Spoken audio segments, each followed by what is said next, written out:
திமுக ஒரு தீய சக்தி.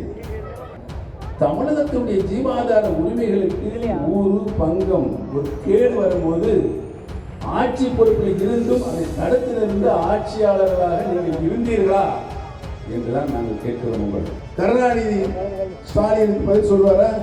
அப்போ அந்த நேரத்தில் அவர் 10, 11 இங்கே ஆட்சி அங்கே ஆட்சி அந்த மமதியில் போய் அப்படியே விளையாட்டு இருந்தார். மாணவர்களுடைய எதிர்காலத்துக்கு நீட்டு மெடிக்கல் கனவு அதை ஆரம்பத்தில் கொண்டு வந்து கையெழுத்து போட்டு நீங்கள் 16 ஆண்டு காலம் திமுக ஆட்சியில் இருந்தும் எந்த உருப்படியான திட்டம் நீங்கள் கொண்டு வந்து சேர்க்கல. நேற்று ஒரு ஹேர் ஸ்டைல் வச்சிருக்காரு, இன்னைக்கு ஒரு ஹேர் ஸ்டைல் வச்சிருக்காரு. இங்கேருந்து வடநாட்டிலேருந்து ஒரு ஏஜென்ட் கூட்டு வந்துருக்காங்க. தொடர்ந்து தொடர் மழையில் ஏற்பட்ட கடும் வறட்சி எப்படி ஏன் அப்படின்னு தான் பேசுறாரு ஒன்றும் புரிய மாட்டேங்கிறாங்க. அப்படித்தான் போன தேர்தலையும் கலர் கலராக ட்ரெஸ் போட்டுட்டு வந்தார்.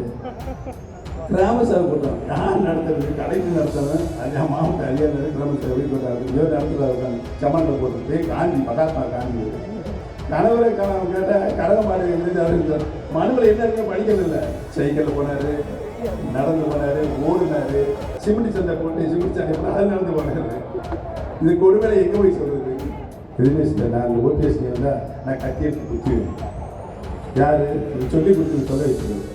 அப்புறம் அவங்க போய் என்னம்மா இந்த மாதிரி பேசுவேன். ஐயா நான் எங்கேயா பேசுனேன், அங்கே ஐயா பக்கத்தில் வந்து நிமிட்டி விட்டாங்க பேச சொல்லி. இப்போ ஒரு தாய்க்கு வந்து ஒரு சகோதரியை போய் சொல்லி கொடுத்து பேச வச்சாப்புல ஆட்சி மாற்றம் வரும் என்று நினைக்கிறீர்களா? அதன் விளைவாக 2 லட்சம் இலங்கை தமிழர்களுடைய தொப்புள்குடி உறவுகள் படுகொலை செய்யப்பட்டார். 4 லட்சம் இலங்கை தமிழர்கள் குற்றியும் கொலையுமாக கற்பழித்து கூட கற்பழிக்கப்பட்டு கொலை செய்யப்பட்டார். போய் உட்கார்ந்தாரு 7 மணி 8 மணிக்கு அரை மணி நேரத்தில் வெளியே வந்தார். என்னன்னா அங்கே நான் சொல்லிட்டேன், நான் சொன்னதுனால போரை நிப்பாட்டிட்டாங்க. இவ்வளவு கொடுமைகளும் செஞ்சுட்டு மீண்டும் நீங்கள் ஆட்சிக்கு வரலாம் என்று நினைக்கலாமா? மக்கள் அனுமதிப்பார்களா? தேர்தல் நடைபெற்ற 155 வட்டங்களில் வார்டுகளில் 99 வார்டுகளுக்கு தேர்தல் செல்லாது மறுதேர்தல் நடத்தப்பட வேண்டும் என்று தீர்ப்பு வழங்கியது. தமிழ் மொழியை காக்க உயர் நீத்த வீரத்தின் விளைநிலங்கள் தீரமே உருவான தியாகிகள் தியாக செம்மல்கள் 1965ஆம் ஆண்டு இந்தி திணிப்புக்கு எதிரான போராட்டத்தில் பற்றி எறிந்தது. போராட்டத்தை அடக்க ராணுவம் வந்தது. மொழியை பாதுகாக்க நடைபெற்ற ஒரு போராட்டத்தை ஒடுக்க ராணுவம் களத்தில் இறங்கியதும் அந்த போராட்டத்தில் நூற்றுக்கணக்கானோர் தங்களுடைய இன்னுரை பறிகொடுத்த போதும் அது குறித்து சிறிதும் கிஞ்சித்தும் கவலையின்றி போராடி வெற்றி கண்டார்கள் நம்முடைய தமிழ் மக்கள் என்பதும் உலகத்தில் எங்கும் நடைபெறாத ஒரு வரலாறு என்பதை நாம் நிரூபித்து காட்டியிருக்கின்றோம். அதற்காகத்தான் நம்முடைய தமிழ் மொழியை காப்பதற்கு இந்தி திணிப்பை எதிர்த்து தமிழ் மொழிதான் எங்களுடைய தாய்மொழி. இந்த தமிழ் மொழியை சிறுமைப்படுத்துகின்ற எந்த ஒரு நிகழ்வாக இருந்தாலும் அதை தமிழர்கள் தன்னுயிரை தந்து காப்பார்கள் என்பதுதான் வரலாறு. அந்த வரலாற்று சிறப்புமிக்க தன்னுயிரை இந்த தியாக செம்மல்களுக்கு தான் நாம் இன்றைக்கு வீர வணக்க நாள் நிகழ்வாக அவருடைய புகழ்களை பெருமைகளை அவர்கள் தமிழுக்காக ஆற்றிய தியாகங்களை தமிழகத்திற்கு தந்த தன் உயிரை நாம் இன்றைக்கு பெரிதும் மதித்து இன்றைக்கு தலைநிமிர்ந்த தமிழினம் நடப்பதற்கு அந்த தியாக செம்மல் தான் காரணமாக இருந்திருக்கிறார்கள் என்பதனை நாம் இன்றைக்கு பெருமையோடு தெரிவித்துக் கொள்கின்றோம். அந்த தியாக செம்மலுக்கு வீர வணக்க நாள் பொதுக்கூட்டம் நடத்தி அவருடைய அருமை பெருமைகளை காலமெல்லாம் நாம் பேசுவதற்கு உரிமை படைத்த ஒரே இயக்கம் அனைத்து இந்திய அண்ணா திராவிட முன்னேற்ற கழகம் தான் என்பதனை நான் இங்கு சுட்டிக்காட்ட கடமைப்பட்டிருக்கிறேன். ஏன் என்று சொன்னால் திராவிட இயக்கத்தினுடைய பரிணாம வளர்ச்சியாக தந்தை பெரியார், பேரறிஞர் அண்ணா, புரட்சி தலைவர் எம்ஜிஆர், நம்முடைய இதய தெய்வம் புரட்சி தலைவி மாண்புமிகு அம்மா அவர்கள் சமுதாய சீர்திருத்தத்திற்காக வாழ்ந்தவர் தந்தை பெரியார் அவர்கள், தமிழ் சமுதாயம் தலைநிமிர்ந்து நடப்பதற்காக வாழ்ந்தவர் பேரறிஞர் பெருந்தகை அண்ணா அவர்கள், தாய்மார்களின் கண்ணீரை துடைப்பதற்காகவே வாழ்ந்தவர் புரட்சி தலைவர் எம்ஜிஆர் அவர்கள்.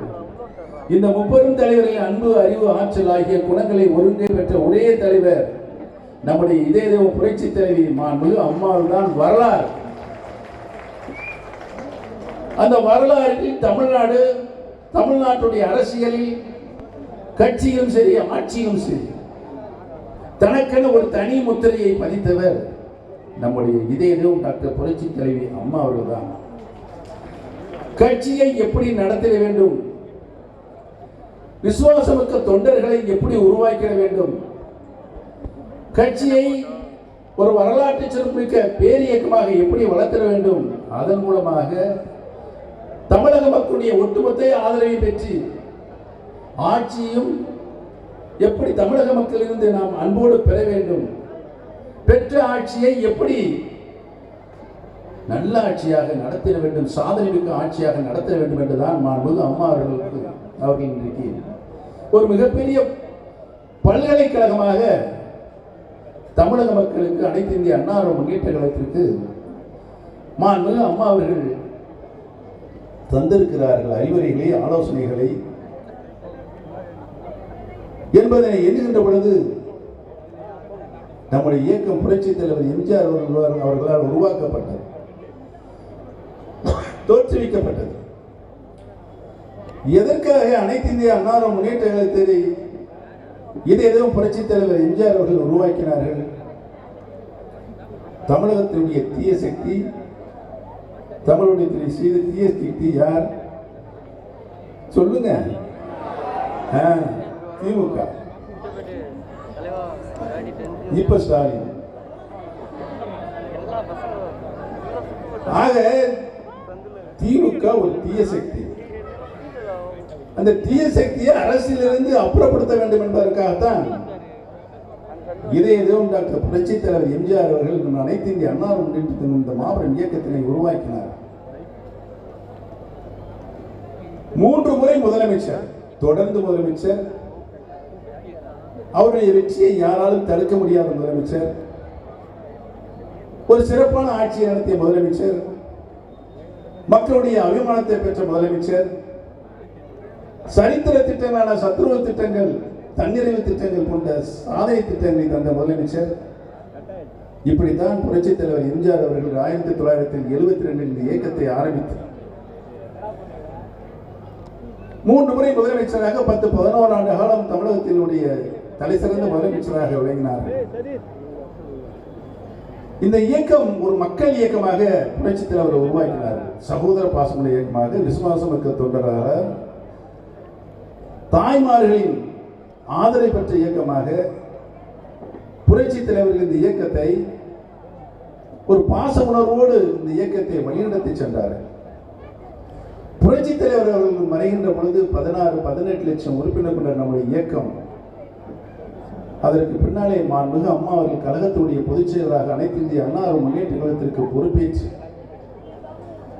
30 ஆண்டு காலம் கழகத்தினுடைய பொதுச் செயலராக மாண்புமிகு அம்மா அவர்கள் பணியாற்றி, கடமையாற்றி இந்த இயக்கத்தை திமுக அழித்துவிட வேண்டும், ஒழித்துவிட வேண்டும் என்று செய்த சோதனைகள், வேதனைகள், கொடுமைகள், பொய்யரை வழக்குகள், அவச்சொல்கள், ஒரு தாய் என்று கூட பார்க்காமல் மாண்புமிகு அம்மா அவர்கள் மீது ஏவி விடப்பட்ட ஏவுகணைகள், இவைகள்லாம் மாண்புமிகு அம்மா அவர்கள் தமிழக மக்களுக்காக, இந்த இயக்கத்துடைய தொண்டர்களுக்காக, விசுவாசமிக்க தொண்டர்களுக்காக அத்தனையும் மாண்புமிகு அம்மா அவர்கள் உருவாக்கி கொண்டு இந்த இயக்கத்தை 1.5 கோடிக்கும் மேற்பட்ட தூய தொண்டரை கொண்ட ஒரு மாபெரும் இயக்கமாக இந்த கொம்பாதி வந்தாலும் அசைக்க முடியாத எதிர்கோட்டையாக மாண்புமிகு அம்மா அவர்கள் இன்றைக்கு உருவாக்கி நம் கையிலே தந்திருக்கிறார். மாண்புமிகு அம்மா அவர்கள் இன்றைக்கு தமிழகத்தினுடைய எந்த இயக்கத்திற்கும் இல்லாத ஒரு நல்ல பெயரை மாண்புமிகு அம்மா அவர்கள் உருவாக்கி தந்திருக்கிறார். இது மாண்புமிகு அம்மா அவர்கள் ஒரு இயக்கத்தினுடைய தலைமை பொறுப்பினை பொதுச் செயலராக இருந்து இந்த இயக்கத்தினை மாண்புமிகு அம்மா அவர்கள் ஒரு மிக உயர்ந்த நிலையில், உச்ச நிலையில் கொண்டு போய் நிலைநிறுத்தியிருக்கின்றார்கள். அடுத்து ஆட்சியுடைய நடைமுறை, அதை நடத்துகின்ற பாங்கு. நல்ல ஆட்சியாளர்கள் ஆட்சி பொறுப்பை, முதலமைச்சர் என்ற பொறுப்பை ஏற்கின்ற பொழுது அவர்கள் ஆற்றுகின்ற, நடைமுறைப்படுத்துகின்ற திட்டங்கள், அந்த திட்டங்களுடைய பலன் மக்களுடைய திருக்கரங்கரையில் நேரடியாக கிடைக்க செய்கின்ற ஆட்சி, வழிகாட்டியாக மாண்புமிகு அம்மா அவர்கள் ஒரு சிறப்பான ஆட்சியை நாட்டு மக்களுக்கு அர்ப்பணித்தார். 2011 மாண்புமிகு அம்மா அவர்கள் மீண்டும் தமிழகத்தினுடைய முதலமைச்சராக பொறுப்பேற்று தமிழகத்திலிருந்து, மக்களிலிருந்து, உங்களிலிருந்து பெறுகின்ற வரியை மீண்டும் மக்களுக்கு, உங்களுக்கு எடுத்துச் செல்லுகின்ற பொழுது நல்ல பல திட்டங்களாக அந்த திட்டம் தொலைநோக்கு திட்டமாக, தொலைநோக்கு திட்டம் என்று சொன்னால் அந்த திட்டத்தினுடைய பலன், முழு பலனும் இன்றைக்கு வாழுகின்ற மக்களும் பெற்று அனுபவித்து வாழ வேண்டும். எதிர்காலத்தில் நமக்கு பின்னாலே வருகின்ற எதிர்கால சந்ததியினர், 50-100 ஆண்டுகளுக்கு மேலாக பின்னாலே வருகின்ற நம்ம எதிர்கால சந்ததியினர் அந்த திட்டத்தினுடைய முழு பயனையும் பெற வேண்டும் என்றுதான் மாண்புமிகு அம்மா அவர்கள் பார்த்து ஒவ்வொரு திட்டத்தையும் தொலைநோக்கு திட்டமாக மாண்புமிகு அம்மா அவர்கள் நாட்டு மக்களுக்கு அர்ப்பணித்தார்.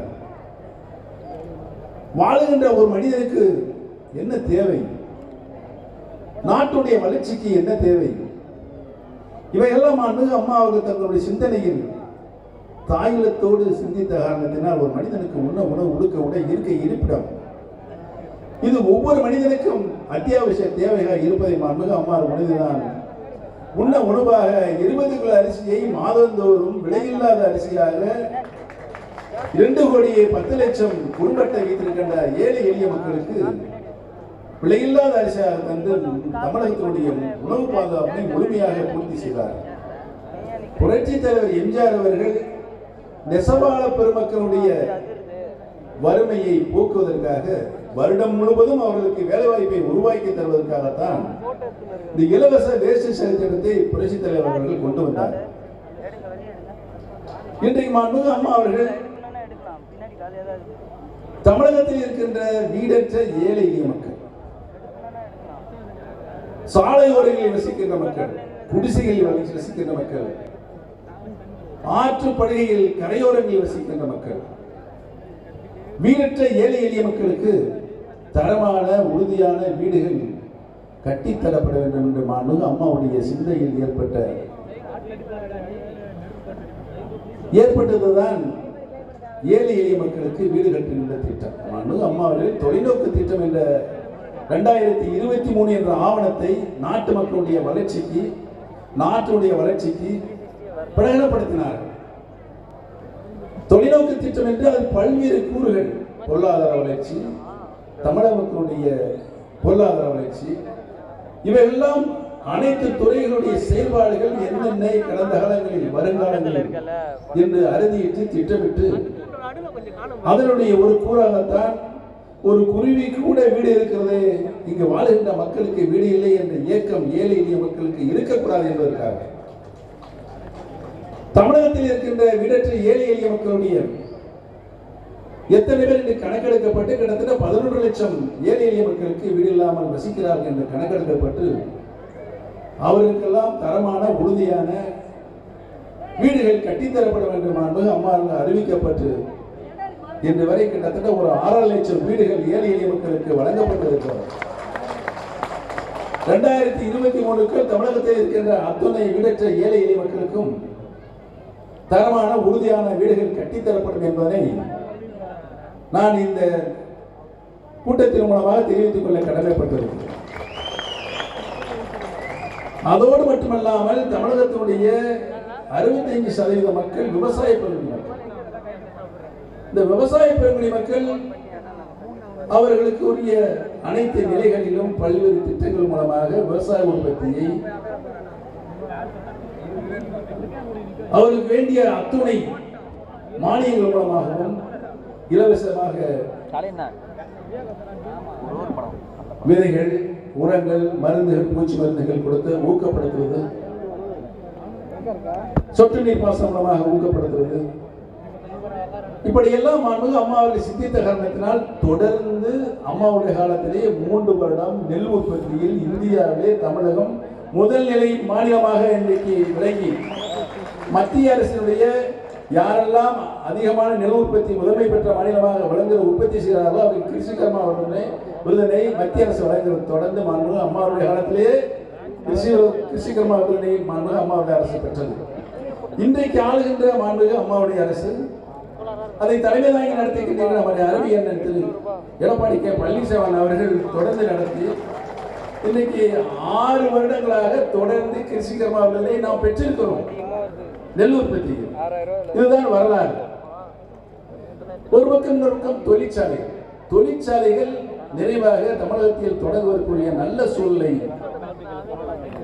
ஒரு தொழிற்சாலை தொடங்குவதற்கு வெளிநாடுகளில் இருந்தோ வெளி மாவட்டங்களில் இருந்தோ வெளி மாநிலங்களில் இருந்தோ இங்கு வந்தால் வருகின்றால் அந்த மாநிலம் அமைதி பூங்கா மாநிலமாக இருக்க வேண்டும். மின்சாரம் இருக்க வேண்டும். அவருக்கு வேண்டிய வசதி எல்லாம் செய்து கொடுக்க வேண்டும். தொழில் அமைதி நிலவுகின்ற மாநிலமாக இருக்க வேண்டும். அப்படிப்பட்ட மாநிலமாக தமிழ்நாடு விளங்கியதன் காரணமாகத்தான் இதயம் டாக்டர் புரட்சி தலைவி மாண்பு அம்மார்கள்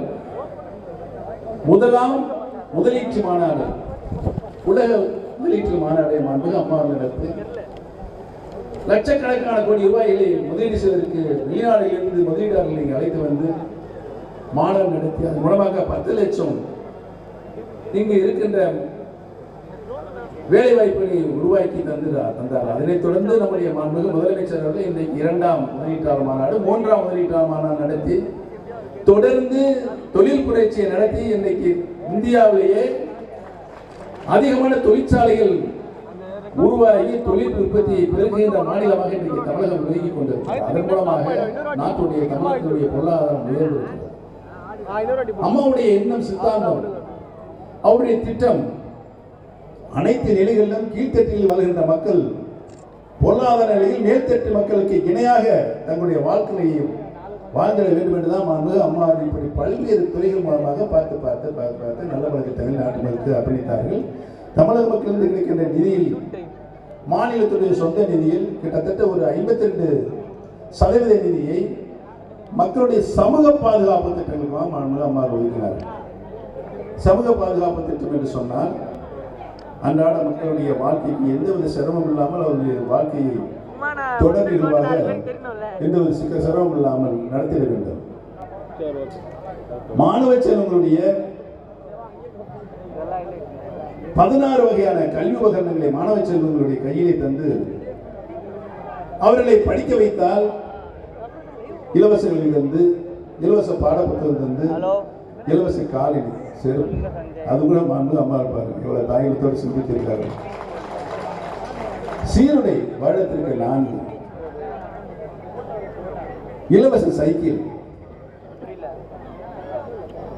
16 வகையான கல்வி உபகரணங்கள் 12,000 ரூபாய் மதிப்புடைய லேப்டாப் உலகளாவிய அறிவியலில் மாணவ செல்வங்கள் தேர்ச்சி பெற வேண்டும் என்று லேப்டாப் இப்படி 16 வகையான கல்வி உபகரணங்களை மாணவ செல்வங்களுக்கு கையிலே வந்து ஒரு மாநிலத்தில் கிடைக்கின்ற நிதியில் கிட்டத்தட்ட ஒரு உதாரணத்துக்கு 1,20,000 கோடி ரூபாய் என்றால் அதில் 30,000 கோடி ரூபாயை கல்வித்துறைக்காக மாண்புமிகு அம்மார்கள் ஒதுக்கினார்கள். ஏனென்று சொன்னால் மாணவ செல்வங்களை அரசின் மூலமாக படிக்க வைத்து அவர்களை பட்டம் பெற வைத்து விட்டால் பட்டம் பெறுகின்ற மாணவன் நம் மாநிலத்திலோ வெளிமாநிலோ அல்லது வெளிநாடு சென்று வேலை வாய்ப்பினை உருவாக்கி கொண்டால் அந்த குடும்பத்தினுடைய பொருளாதாரம் அடிப்படை மிக பிரகாசமாக இருக்க வேண்டும் மாண்புமிகு அம்மா அவர் சிந்தித்த காரணத்தினால் இவ்வளவு நிதியை மாணவ செல்வங்களுக்கு தந்தார்கள். அதன் காரணமாக இன்றைக்கு படித்த மாணவர்களுடைய எண்ணிக்கை தமிழகத்திலே கூடியிருக்கிறது. பட்டம் பெற்ற மாணவர்களுடைய எண்ணிக்கை இன்றைக்கு தமிழகத்திலே கூடியிருக்கிறது. இந்தியாவிலேயே உயர்கல்வியில் 49-50% மக்கள் இன்றைக்கு பட்டம் பெற்ற மாணவர்களாக விளங்கிக் கொண்டிருக்கிறார்கள் என்பதை முதன்மை மாநிலமாக கல்வியில் விளங்கிக் கொண்டிருக்கிறார்கள் என்பதை மாண்புமிகு போட்ட அஸ்திவாரம் அம்மா போட்ட அஸ்திவாரம். இதுதானே ஒரு நல்ல ஆட்சிக்கு அடையாளம். சரி, பெண்கள் நாட்டின் கண்கள் என்று மாண்புமிகு அம்மா எண்ணினார்கள். பெண்கள் எந்த நிலையிலையும் அவருக்கு தாழ்வு மனப்பான்மை வரக்கூடாது. நம்ம அண்ணன் மாதிரிலாம் கோச்சக்கூடாது. ஆணுக்கு நிகராக பெண்கள் வாழ வேண்டும். நீங்க எப்பொழுதும் அவங்களை அடக்கி ஆடக்கூடாது. அதைத்தான் மாண்புமிகு அம்மா அவர்கள் தன்னுடைய எண்ணமாக கொண்டு வந்தார்கள். தொட்டி குழந்தை திட்டம் எவ்வளவு பெரிய திட்டம். மனிதாவன திட்டம் எங்களுடைய தேனி மாவட்டம், தருமபுரி மாவட்டம், இந்த மாவட்டங்களில் பெண் சிசு கொலை இருந்தது. மாண்புமிகு அம்மா 91 ஆட்சி மதனுடைய அதைத்தான் சிந்தித்தார்கள். இந்த மாதிரி பெண் சிசு கொலையை நீங்கள் செய்ய வேண்டாம். உங்களுக்கு பெண் குழந்தை பிறந்தால் அதை வளர்ப்பதற்கு நீங்கள் கஷ்டப்பட்டால் தேவையில்லை என்று கருதினால் என்னிடம் தந்து விடுங்கள், நான் தாயாக இருந்து அந்த பெண் குழந்தையை காப்பாற்றுகிறேன் என்று சொன்னார். அதற்காகத்தான் பெண் குழந்தை திட்டத்தை மாண்புமிகு அவர்கள் தொட்டில் குழந்தை திட்டமாக கொண்டு வந்து கிட்டத்தட்ட 6000 குழந்தைகள் அந்த தொட்டிலில் கிடத்தப்பட்டார்கள். அவர்கள் மாண்புமிகு அம்மாவுடைய அரசு மூலமாக வளர்க்கப்பட்டு ஆளாக்கப்பட்டு இன்றைக்கு பட்டதாரிகளாக, ஆசிரியர்களாக, பல்வேறு நிலைகளில் உயர்ந்த நிலைகளில் இன்றைக்கு வாழ்ந்து கொண்டிருக்கிறார்கள். சமுதாயத்தில் மற்றவர்களைப் போல பெரிய நிலையில் இருந்து வாழ்ந்து கொண்டிருக்கிறார்கள். இதற்காகத்தான் அன்னை தெரசா அவர்கள் இங்கே வந்து மாண்புமிகு அம்மாவுடைய இல்லத்திற்கு வந்து அவருக்கு நன்றி சொல்லிவிட்டு சென்றார்கள். சரி, 2 பெண் குழந்தை பிறந்தால் நிதியுதவி, வைப்பீடு வங்கியில் வைப்பீடு வைத்து 18 வருஷம் கழிச்சு முதிர்ச்சி அந்த பேர் அவர் வளர்ந்து கொடுத்துட்டார்.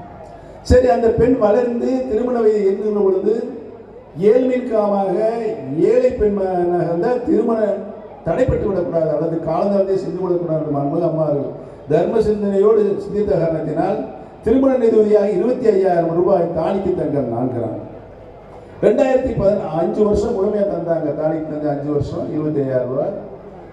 அந்த பெண் மணப்பெண் பட்டதாரி பெண்ணாக இருந்தால் 50,000 ரூபாய் நிதியுதவியாகவும் தாலிக்கு தங்கம் 4 கிராம் தந்தார்கள். 2016 மாண்புமிகு அம்மார்கள் தாலிக்கு தங்கம் வழங்கின 4 கிராம் இனிமேல் 8 கிராமாக உயர்த்தி வழங்கப்படும் என்று 2016 மாண்புமிகு அம்மாவால் அறிவித்தார்கள். இன்றைக்கு நடைபெற்றுக் கொண்டிருக்கின்ற மாண்புமிகு அம்மாவுடைய அரசு தலைமை தாங்கி நடத்தி கொண்டிருக்கின்றன எடப்பாடி பழனிசாமி அவர்கள் இன்றைக்கு அதை 4 கிராம் தங்கத்தை நீ 8 கிராமாக இன்றைக்கு நாம் உயர்த்தி வழங்கிக் கொண்டிருக்கிறோம். இதுதானே வரலாறு. சரி, ரைட்.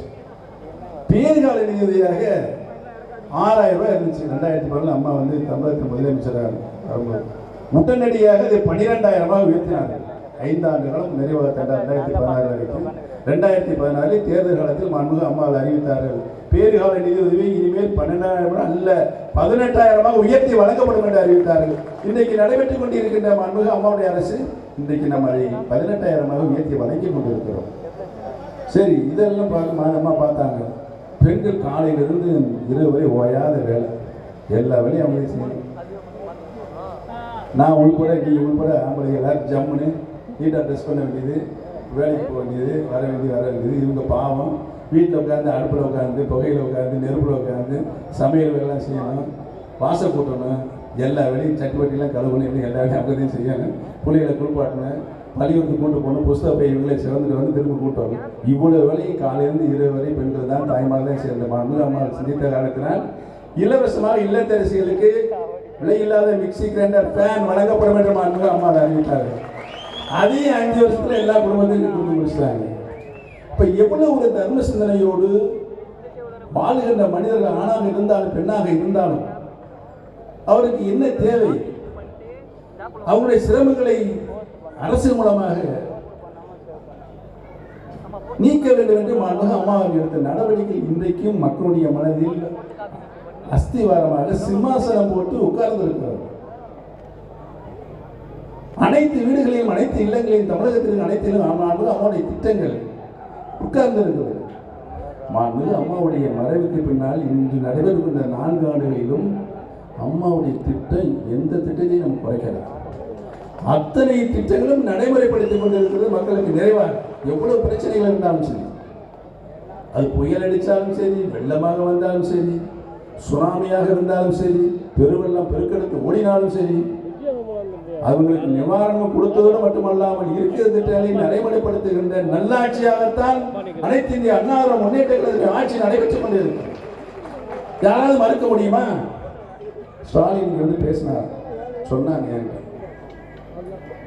நான் வர்ற வழியிலெல்லாம் மக்கள் எங்கேருந்து அந்த திருவிழா நடந்த இடத்துக்கு இருந்துச்சு, தலைவர் டோல்கேட்டு, அங்கிருந்து மக்கள் வெள்ளம் வர்ற வழியெல்லாம் சொல்றாங்க, இனிமேல் இந்த கூட்டத்தை பார்த்துட்டு நான் சொல்லல, பக்கத்தில் இருந்த மக்கள்லாம் சொன்னாங்க கையாச்சிட்டு, அடுத்து இந்த திருவெற்றியூர் தொகுதியிலே ஸ்டாலின் வரவே முடியாது, அந்த அளவுக்கு ஒரு 1000 ஆகுது அப்படின்னு பார்த்துட்டு வந்து அங்கேருந்து கூட்டம் எப்போ இப்போ இடம் வந்துருமா, கூட்டம் இடம் வந்துருமா கேட்டு வந்து கிட்டத்தட்ட ஒரு 6-7 கிலோமீட்டர் 10 கிலோமீட்டர் வரைக்கும் நிறுத்திருக்காங்க.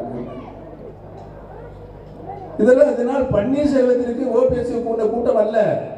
இதையும் டாக்டர் புரட்சி தலைவர் அம்மா அவர்கள் வரலாற்று சாதனையாக முதலமைச்சராக இருந்து கட்சியுடைய பொதுச் செயலாளர் இருந்து ஆற்றிய தியாகம், அந்த தியாகம் அம்மா அவர்கள் தன்னையே ஈந்து இந்த இயக்கத்திற்கும் நாட்டு மக்களுக்கும் தந்ததின் அடையாளம் தான் இவ்வளவு பெரிய வரவேற்பு என்பதை நம்முடைய விசுவாச தொண்டர்கள் உணர்ந்திருக்கிறார். அதனால் தான் நடைபெறுகின்ற சட்டமன்ற தேர்தல். எப்படா அந்த சட்டமன்ற தேர்தல் வரும், மீண்டும் அம்மாவுடைய ஆட்சியை மீண்டும் கொண்டு வரும் என்று இன்றைக்கு ஒவ்வொரு அனைத்து இந்திய அண்ணா முன்னேற்ற தொண்டரும் எதிர்பார்த்து காத்திருக்கிறார்கள். சொல்லிக்கிட்டே போன அம்மாவுடைய ஆட்சி சாதனையை விடிய விடிய நம்ம சொல்லிக்கிட்டே இருக்கலாம். அவ்வளவு சாதனை நிறைவாக செஞ்சிருக்காங்க. இது ஒரு பக்கம் கட்சி, ஒரு பக்கம் ஆட்சி. சரி, நான் கேட்கிறேன் ஸ்டாலின் அவர்களை, நீங்களும் ஆண்டிருக்கிறீர்கள், காங்கிரசும் ஆண்டிருக்கிறார். யார் ஆட்சியின் நல்லபட திட்டங்களை, நாட்டு மக்களுக்கு பயனுள்ள திட்டங்களை, நாட்டுடைய பொருளாதார வளர்ச்சிக்கு உகந்த திட்டங்களை தந்தார்கள்? தமிழ் மக்கள் நன்றாக தெரியும். உங்களுடைய ஆட்சியில் மின்சாரம் என்ன பாடுபட்டது, 2007 2012 5 வருஷம் நம்ம அண்ணன் ஆற்காடு விவசாயம் ஒன்றுமே முடியலை. என்னாலேயே முடியலைன்றார். என்னால் முடியலை, பார்த்தாரு. நாங்களும் சட்டமன்றத்தை கேள்வி மேலே கேள்வி கேட்டோம். அப்படி பண்ணலாம், இப்படி பண்ணுங்க, இப்படி உற்பத்தி என்ன முடியலை. எனக்கு கடைசியில் எங்கள் நச்சரிப்பை தாங்க முடியாமல் இந்த ஆட்சி தொலையும்னா அவர் அப்போ டிஎம் காணிக்கணும், இந்த ஆட்சி தொலையும்னா மின்சாரத்தினால தொலையும் சொல்லி உட்காந்துட்டாரு. அதான் உங்களால் நடந்தது. முடிக்கலையே உங்களால். அன்றைக்கு 16,000 மெகாவாட்டாக இருந்த மின் உற்பத்தி இன்றைக்கு 32,000 மெகாவாட்டாக உயர்ந்திருக்கிறது. நம்முடைய தேவை வீட்டு உபயோகத்துக்கு போக, விவசாயத்துக்கு போக, தொழிற்சாலைக்கு போக, வேற மாநிலத்துக்கு நம்முடைய உபரி மின்சாரத்தை வித்துட்டு இருக்காங்க. இதுதானே மாண்புமிகு அம்மா அவர்கள் போட்ட விதை. மின்சார உற்பத்தியை பெருக்கினால்தான் ஒரு நாட்டுடைய பொருளாதார நிலை உயரும் என்று மாண்புமிகு அம்மா அவர்கள் போட்ட திட்டம் இன்னைக்கு அப்படியே அது பயனுள்ள திட்டமாக நாட்டு மக்களுக்கு இன்னைக்கு சென்று கொண்டிருக்கிறது. சரி விடுங்க, ஆட்சியிலையும் வந்தீங்க, நீங்க நல்ல ஆட்சியும் தர முடியல, சாதனையாட்சி நம்ம திட்டங்களையும் தர முடியல. தமிழகத்தினுடைய ஜீவாதார உரிமைகளுக்கு ஊரு பங்கம் ஒரு கேடு வரும்போது ஆட்சி பொறுப்பில் இருந்தும் அதை தடுத்து நிறுத்த ஆட்சியாளர்களாக நீங்கள் இருந்தீர்களா என்றுதான் நாங்கள் கேட்கிறோம். உங்களை இருந்தீர்களா? இல்ல. எவ்வளவு பிரச்சனைகள் வந்துச்சு நாட்டு மக்களுக்கு, எவ்வளவு பிரச்சனைகள் வந்துச்சு. நம்முடைய ஜீவாதார உரிமைகள் காலங்காலமாக 1000 ஆண்டுகளாக நாம் பெற்று வந்த உரிமைகள் பறிபோக என்ற சூழலாம் ஏற்பட்டுச்சு. காவிரி பிரச்சனை, காவிரியில் தஞ்சை தரணியில் அவர்கள் சேற்றில் கை வைத்தால் தான் தமிழ்நாடு முழுவதும் சோற்றில் கை வைக்க முடியும். நாம் அந்த மாதிரி ஒரு நிலைமை. காவிரியில் நமக்கு கர்நாடகத்திற்கு நீரை பங்கிடுவதில் பிரச்சனை வந்துருச்சு. அந்த பிரச்சனை தீர்ப்பதற்கு காவிரி நடுவர் மன்றம் நிறுவப்பட்டு 17 வருஷம் அந்த நடுவர் மன்றம் இந்த வழக்கை விசாரணை பண்ணி 2007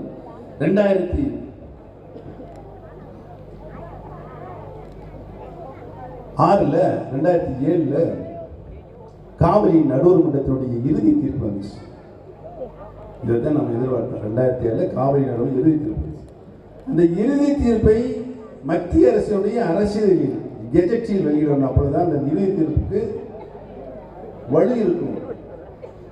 அம்மாவில் உடனே அடுத்த நாள் சொன்னாங்க, ஐயா கருணாநிதி அவர்களை நீங்கள் மத்தியிலும் ஆண்டு கொண்டு இருக்கிறீர்கள், மாநிலத்திலும் ஆண்டு கொண்டு இருக்கிறீர்கள். நீங்கள் நினைத்தால் 24 நேரத்தில் காவிரி நடுவர் மன்றத்துடைய இறுதி தீர்ப்புக்கு அரசாணை பெற முடியும். உடனடியாக அந்த பணியை செய்யுங்க. 9 அமைச்சர் உட்கார்ந்துருந்தாங்க மத்தியில். காங்கிரஸ் திமுக கூட்டணி ஆட்சியில் டிஎம்கே மட்டும் 9 அமைச்சர்கள், கேபினெட் அமைச்சர், இணை அமைச்சர், துணை அமைச்சர். மாண்புமிகு அம்மாவோட வள்ளுவர் குளத்தில் உண்ணாவிரதம் இருந்தாங்க.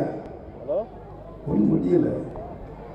2011 மாண்புமிகு அம்மா அவர்கள் ஆட்சி பொறுப்பேற்று தமிழகத்தில் மீண்டும் ஆட்சி பொறுப்பேற்றது. மன்மோகன் சிங் அப்பொழுது பிரதமராக இருந்தார். காங்கிரஸ் திமுக கூட்டணியில் மன்மோகன் சிங் மாண்புமிகு அம்மா பல முறை டெல்லி சென்றார்கள். நான் மாண்புமிகு அம்மாவுடைய சென்றிருக்கிறேன். பல முறை நேரில் வைப்பிருந்தாலும் கடுமையாக இருந்தாலும் ஒன்றும் நடக்கல. செவிடன் காதி சங்கத்தான் அது இருந்தது. இது நடக்காது அப்படின்னு சொல்லிட்டு மாண்புமிகு அம்மா உச்ச நீதிமன்றம் சென்று வாதாடி போராடி காவிரி நடுவர் மன்றத்தினுடைய இறுதி தீர்ப்புக்கு அரசாணை பெற்று தந்த ஒரே முதலமைச்சர், ஒரே தலைவர். 2011 7 வருஷத்துக்கு பின்னால் அரசாணை பெற்று தந்த முதலமைச்சர் ஆட்சி பொறுப்பில் இருக்கும் காங்கிரஸ் திமுக அதை செய்யவில்லை. தஞ்சை தேரணியில் தான் நாங்கள் பிறந்தோம், எங்களுக்கு தான் எல்லா உரிமையும் இருக்குது என்று நீங்களே சொல்றீங்க. ஆனா நீங்களே அதை செய்யல. கருணாநிதி ஸ்டாலினுக்கு பதில் சொல்வாரா? முடியாது. ஏன்? அப்ப அந்த நேரத்தில் அவர் பட்டம் பகவான் இங்கே ஆட்சி அங்கே ஆட்சி அந்த மமதியில போதில் அப்படியே தள்ளாட்டி இருந்தார். அதான் நடந்தது. இதற்காக புரட்சி தலைமாண்பு அம்மாவுக்கு தஞ்சை தரணியில் மிகப்பெரிய பாராட்டு நன்றி அறிவிப்பு கூட நம்ம வைத்திலிங்கம் எம்பி நடத்தினார். அம்மா அதில் பேசல சொன்னார், 33 கால அரசியல் என்னுடைய பொது வாழ்க்கையில் நான் மகிழ்ச்சி அடைந்த ஒரு நாள் இருக்கும் என்று சொன்னால் காவிரி நடுவர்மன்றத்தினுடைய இறுதி தீர்ப்புக்கு அரசாணை பெற்றுக்கொண்ட அந்த நன்னாள் தான் என்று அன்பு அம்மாவால் அந்த அரசாணை காமிச்சாங்க. இதுதான் ஒரு தலைவர் ஒரு நல்லாட்சி செய்கிறது. தென் மாவட்டங்கள் முல்லை பெரியார் அது ஒரு பெரிய கதை. அந்த அணையை கட்டினவர் பென்னிகுங்கர் இங்கிலாந்து பொறியாளர். கேரள அரசு சின்ன சின்ன பழுதுகளுக்கு நீங்கள் அதாவது நீங்கள் தான் சரி பண்ணி கொடுக்கணும், அந்த தண்ணி படம் உங்களுக்கு தானே பயன்படுத்துன்னு எங்கிட்ட அம்மாட்ட சொன்னாங்க. அம்மா பல கோடி ரூபாய் செலவழித்து அதை சரி பண்ணி கொடுத்தாங்க. கொடுத்ததுக்கு பின்னால் சரி பண்ணுவதற்காக அந்த அணையை பலப்படுத்துவதற்காக குறைக்கப்பட்ட 152 அடி அந்த உயரம் 136 அடியாக குறைச்சாங்க. குறைச்சி சரி பண்ணி கொடுத்துட்டு 152 தேக்குவதற்கு எங்களுக்கு அனுமதி உள்ள கேரள அரசு கேட்கும்போது கேரள அரசு காலம் தடுத்து முடியாது. இந்த பிரச்சனையை அம்மா தான் உச்ச நீதிமன்றம் எடுத்து சென்று வாதாடி போராடி 2006 2010 கடைசி நவம்பர் மாதம் ஒரு வரலாற்று சிறப்புக்க தீர்ப்பினை மாண்புக அம்மா தான் உச்ச நீதிமன்றம் சென்று வாதாடி போராடி முல்லை பெரியாருடைய அணையுடைய நீர்மட்டத்தை உயரத்தை 152 அடியாக தேக்கிக் கொள்ளலாம் என்ற வரலாற்று சிறப்புக்க தீர்ப்பினை மாண்புக அம்மா பெற்றுத்தந்தாங்க. எப்ப 2010 நவம்பர் மாதம். உடனே கேரள அரசு ஒரு சட்டத்தை கொண்டு வந்தாங்க. முல்லை பெரியார் நீர்மட்டம் 136 அடி தான், அதுக்கு மேல உயர்த்த முடியாது அப்படின்னு ஒரு சட்டத்தை கொண்டு வந்தாங்க கேரள ஒரு சட்டமன்றத்தில். உடனே மாண்புக அம்மா அதே உச்ச நீதிமன்றம் எழுதி சென்று இந்திய அரசியலமைப்புக்கு எதிரானது இந்த சட்டம், கேரள அரசின் சட்டம், அதை உச்ச நீதிமன்றம் நீக்க வேண்டும் என்று ரத்து செய்ய வேண்டும் என்று வழக்கு தொடுத்தார்கள். அப்ப திமுக ஆட்சியில அம்மா தான் போய் வழக்கு தொடுத்தாங்க. என்னாச்சு? 5 வருஷங்க திமுக. 2006 மாண்புமிகு அம்மா அவர்கள் பெற்றிருந்த அந்த தீர்ப்புக்கு 2006 ஆட்சிக்கு வர்றாங்க. 2011 வரைக்கும் அந்த தீர்ப்புக்கு உச்சநீதிமன்றம் செல்லல, வாதாடல, போராடல. மீண்டும் மாண்புமிகு அம்மா 2011 தமிழகத்தினுடைய முதலமைச்சராக வந்ததுக்கு பின்னால் முல்லை பெரியார் பிரச்சனையை மீண்டும் உச்சநீதிமன்றம் எடுத்து சென்று 2000 அம்மா அவர்கள் பெற்று தந்தார்களே உச்சநீதிமன்றத்தில் தீர்ப்பு முல்லை பெரியார் நீர்மட்டத்தை உயர்த்துவதற்கு மீண்டும் மாண்புமிகு அம்மா அந்த தீர்ப்பினை உறுதிப்படுத்தி மீண்டும் முல்லை பெரியார் நீர்மட்டத்தை உயர்த்துவதற்கு ஒரு அரசாணை பெற்று தந்த ஒரு தீர்ப்பு ஒரே முதலமைச்சர் மாண்புமிகு அம்மா அவர்கள். இதான வரலாறு. இந்த நீட் மாணவர்களுடைய எதிர்காலத்தில் நீட் மெடிக்கல் கனவு அதை ஆரம்பத்தில் கொண்டு வந்து கையெழுத்து போட்டது நீங்க தான். இப்போ அதை போட்டு பிரச்சனை பேசிட்டீங்க. உடனே பார்த்தா நம்ம முதலமைச்சர் அரசு பள்ளியில் படிக்கின்ற மாணவர்களுக்கு நீட் தேர்வில் பாஸ் செய்திருந்தால் 7.5% இடஒதுக்கீடு தரப்படும் என்று 435 பேர் நேராக டைரக்டாக போயிட்டாங்க.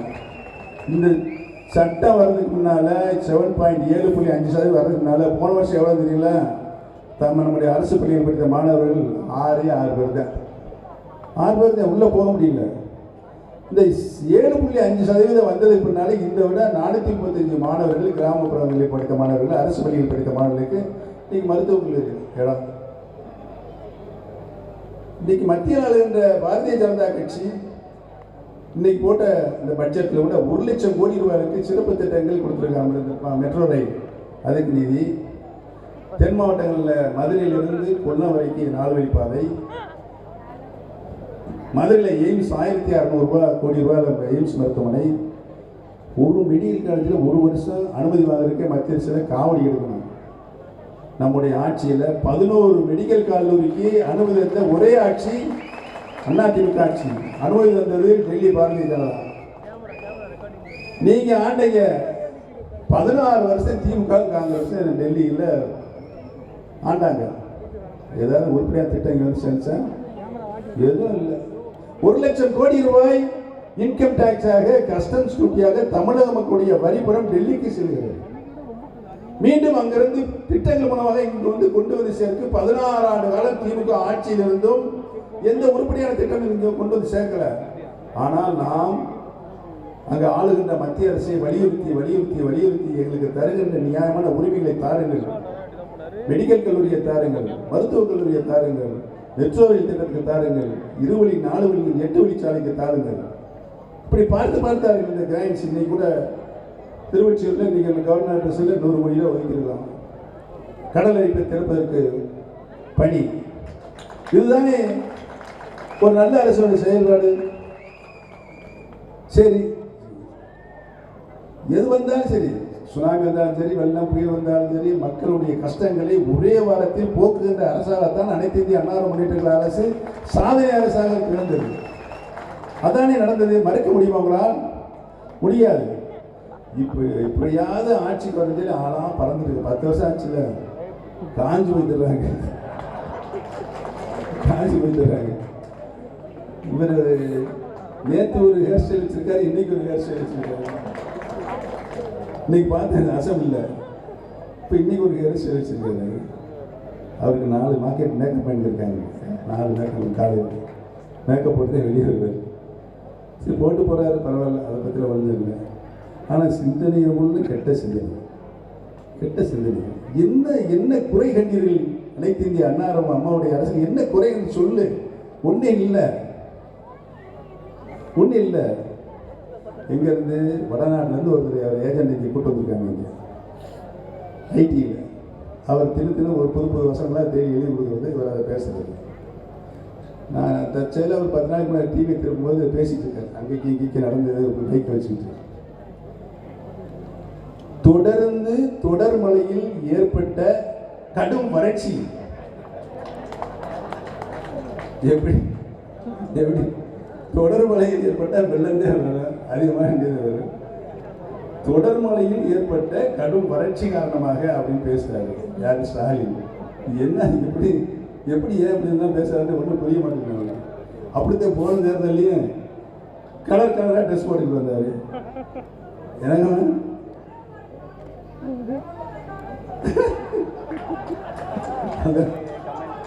அது ஒரு கிராம சபை கூட்டம். யார் நடத்துறது? கலெக்டர் நடத்தணும், அது மாவட்ட அதிகாரி கிராம சபை கூட்டம் இவர் நடத்துறாரு. உட்காந்து சமன்கள் போட்டு போய் காந்தி, மகாத்மா காந்தி சமன்கள் போட்டுக்கிட்டு நீ கிராம சபை கூட்டம் நீ நடந்தோம்னா மகாத்மா காந்தி மேலே சட்டையெல்லாம் வரலாம். நம்ம ராஜேந்திர பாலாஜி கூட சொன்னார், சவால் விட்டா நம்ம அமைச்சர் ராஜேந்திர பாலாஜி. என்ன அது எதுக்கு சொன்னாரு எனக்கு ஒன்றும் புரியல. 2 பேரும் குற்றவாளியை குளிச்சுட்டு வெளியே வருவாங்க. நீங்க ஸ்டாலின் சொல்லிட்டா அந்த மாதிரி ஒரு நிலைமை இருக்கு அவருக்கு. நான் எங்கன்னு சொல்லலை, அவர் இந்த சகோதரி சொன்னாங்க கறவை மாடு கணவரை காணாம கேட்டா கறவை மாடு அவருக்கு மனுவில் என்ன இருக்குன்னு படிக்கிறது இல்லை மனுவில் என்ன அடிக்கிறது படிக்கிறது இல்லை. ஆனால் அவர் வந்து ஆட்சிக்கு வந்து 100 நாளில் எல்லா மனுக்களுடைய குறைகளும் தீர்வு செய்யப்படும். எப்படி வரவே முடியாது. நீ ஆட்சிக்கு எந்த காலத்தில் வர முடியாது. இங்கே மக்களே திரண்டு இருக்காங்க, வர முடியாது. ஏன்னா நீங்க நடத்திய கொடுமைகள், நில அபகரிப்புகள், கொள்ளைகள், பாவம் புரோட்டா கலவை சாப்பிட்டு புரோட்டா காசு கொடுக்கறது இல்லை, அவனை போய் அடி அடிக்கிறது. நம்ம பாய்களில் போய் பிரியாணியை சாப்பிட்றது, அவன் போட்டு அடி அடிக்கிறது. தினகரன் பத்திரிகையை போய் இயற்கை மூணு உயிர்களுக்கு சத்து சாவிக்கிறது. நீங்க இப்போ எதை எதிர்பார்க்க நல்லா தெரியுது. டீ கடையை சொல்லணும், அவ்வளோதானே சொல்றேன். கலர் ட்ரெஸ்ஸை போடுறது, பேண்ட்டை போடுறது, சட்டையை போடுறது. போன தேர்தல் சைக்கிளில் போனார், நடந்து போனார், ஓடினார். கரும்பு தோட்டம் எங்கள் பக்கம் கரும்பு தோட்டம் நிறையா இருக்குது. நாங்கள் செய்தியில் அங்கே நடந்து போய் தண்ணி கட்டுவாங்க. இவர் என்ன செஞ்சுருக்காரு, அந்த கரும்பு வாய்க்காலில் அந்த பாத்தியில் சிமெண்ட் சண்டை போட்டு அது நடந்து போனாரு. இது கொடுமையில எங்கே போய் சொல்றது? இதில் நடந்துச்சு போன சட்டமன்ற தேர்தலில். இப்பயும் அதே நடந்துட்டு இருக்கு. அதை காட்டு சமகாலம், அது புது சமகாலம் இருக்காது. யாரும் உட்காரக்கூடாது சமகாலத்தில். அவரதே உட்காரணும் முதல்ல நல்ல ஜம்முன்னு போட்டு உட்காந்துச்சு நாங்களும் சமையல் போட்டு சாப்பிட போகிறோம்னு நினச்சிக்கிட்டு அவருக்கு அது கதை பேசிட்டு இருக்காரு. எங்கள் ஊரில் ஒரு கிராம சபை கூட்டம் நடந்துச்சுங்க. நம்மளோட இருந்து உண்டு கொடுத்த ஒரு ஆள் இப்போ அங்கே போய் சேர்ந்துருக்காப்புல. இங்கே எம்எல்ஏ இருந்து எம்பியாக இருந்து மாவட்ட செயலாளர் 11 வருஷம் இருந்து அம்மா இருக்கும்போது ராஜ்யசபா உறுப்பினர், அம்மா இருக்கிற அம்மாவுடைய ஒரு இவ்வளவு பெற்று கொடுத்தவர் அங்கே போய் இப்போ சேர்ந்துருக்காப்புல. அவர் ஒரு கிராம சபை அது ஏன் தொகுதியில் போடணுமா அது போட்டாங்க. ஒரு பொம்பளை அதை அப்புறாணி அம்மா அந்த ஒரு கடை வச்சு பெட்டிக்கிறாங்க தேனி பஸ் ஸ்டாண்டில். அதை கூட்டு கொண்டாந்துச்சு. எதுவுமே செய்யலை. நான் அந்த ஓபிஎஸ் வந்தால் நான் கத்தி எடுத்து குத்துவேன். யார் சொல்லி கொடுத்து சொல்ல வைக்கிறது. அப்புறம் அவங்க போய் என்னம்மா இந்த மாதிரி பேசுகிறேன். ஐயா நான் எங்கேயா பேசுனேன், அங்கேயா பக்கத்தில் வந்து நிமிட்டி விட்டாங்க பேச சொல்லி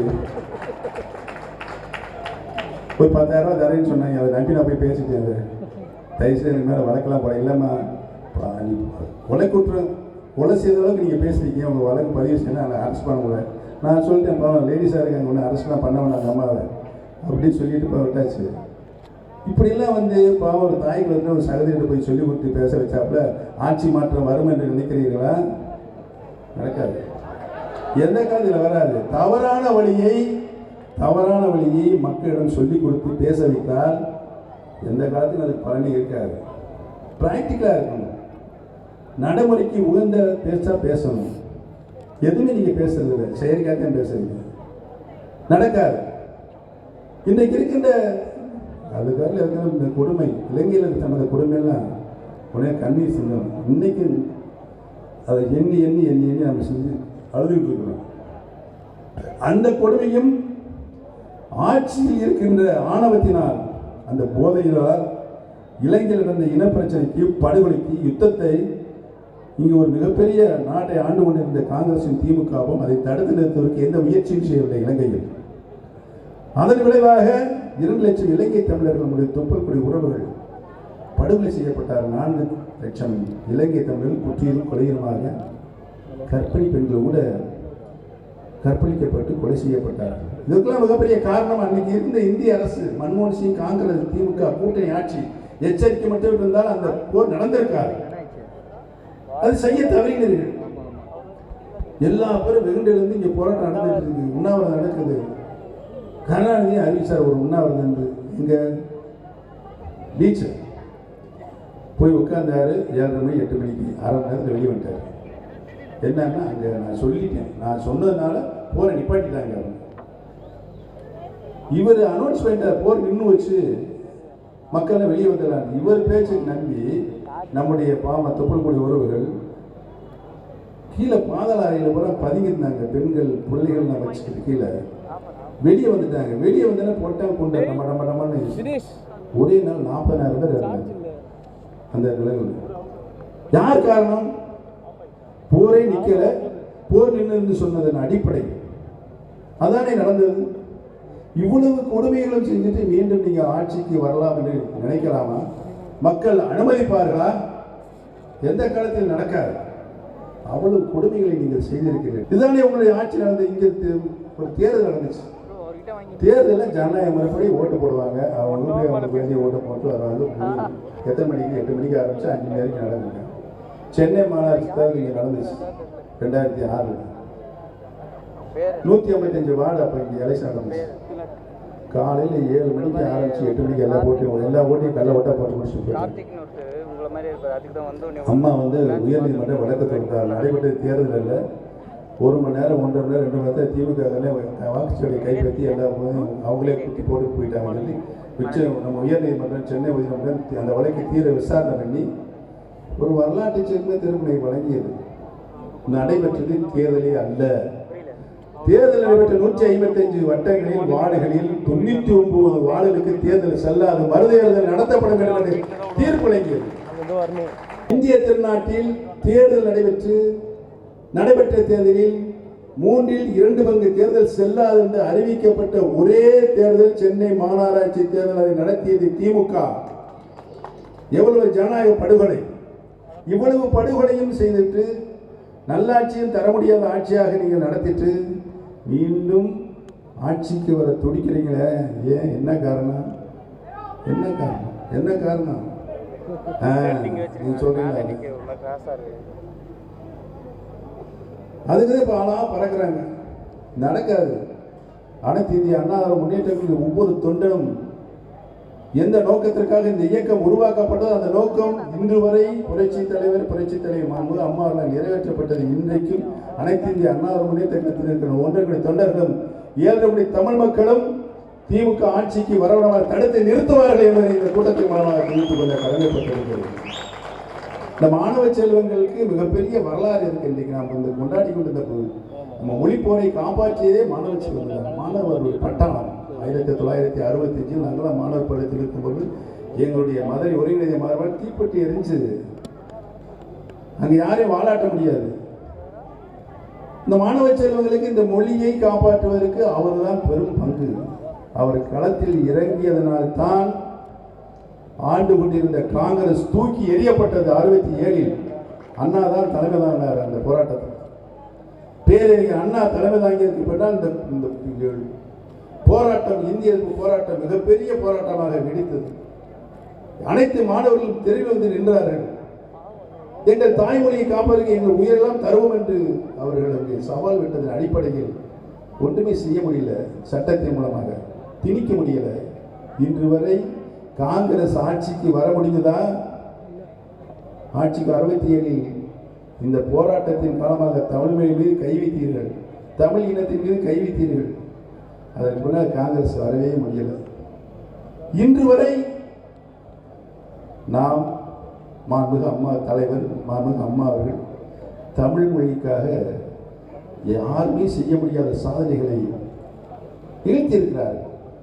பேரறிஞர் அண்ணா உலகத்தமிழ் மாநாடு நடத்தினார்கள், புரட்சித் தலைவர் நடத்தினார்கள், புரட்சித் தலைவர் மாண்புமிகு அம்மா நடத்தினார்கள்.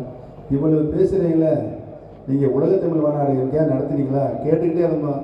செம்மொழி மாநாடுன்னு ஒரு மாநாடு கோயம்புத்தூர் நடத்தி 1000 நாடு ஒதுக்கப்பட்டதையும் அங்கே கொண்டு சேர்த்தீங்க. எந்த பிரச்சனையும் கிடையாது. இன்றைக்கு இந்த பாண்டியராஜன் இருக்கிறார். அவர் இன்றைக்கு இந்த தமிழ் அறிஞர்களுக்கு, தமிழ் செம்மொழிகளுக்கு எவ்வளவு விருது கொடுத்துருக்காரு? 100கணக்கான விருதுகளை வந்து மாண்புமிகு அம்மா அரசாங்கத்தில் கொடுத்துருக்குறாங்க. 9 விருதே இருந்துச்சு. முதல்ல 9 விருதே இருந்துச்சு. இன்னைக்கு 116 விருது தானே. 116 விருது தமிழ் அறிஞர்களுக்கு, தமிழ் செம்மொழிகளுக்கு. தமிழ் ஆராய்ச்சி நிறுவனத்தில் நாங்கள் நேற்று ஒரு அண்ணன் பாண்டியராஜன் ஒரு கூட்டத்தில் பேசினோம். அங்கெல்லாம் வந்திருந்தாங்க. தமிழறிஞர் மனதார பாராட்டினாங்க. மனசார மாண்புமிகு அம்மா அரசு மனசார பாராட்டி தமிழ் இனம் வாழ்வதற்கு, தமிழ் மொழி காப்பாற்றப்பட வேண்டும் என்றால் மாண்புமிகு அம்மாவுடைய அரசு தான் நிலை கொண்ட அரசாக தமிழகத்தில் நடைபெற வேண்டும் என்று வாழ்த்தினார். அதுதான் நடக்கும். அதுதான் தமிழக மக்கள் நீங்கள் பரிசாக 2021 நடைபெறுகின்ற இந்த 21 நடைபெறுகின்ற சட்டமன்ற பொதுத் தேர்தலில் மீண்டும் புரட்சி தலைவர் எம்ஜிஆர் உடைய கனவு பலிக்கும். புரட்சி தலைவி அம்மா அவர்கள் எண்ணிய எண்ணம் மீண்டும் மாண்புமிகு அம்மாவுடைய அரசு தான் இங்கு வரும் என்பதை சொல்லி அதற்கு உங்களுடைய ஆதரவு என்பது கடவுள் சொல்லி வாய்ப்பளித்த நல்லவர்களுக்கு நன்றி ஒரு விடைபெறும். நன்றி. உங்களுக்கு பிடிச்சிருந்தா ப்ளீஸ் லைக் அண்ட் ஷேர் பண்ணுங்க. மறக்காம எங்க சேனலை சப்ஸ்கிரைபும் பண்ணுங்க.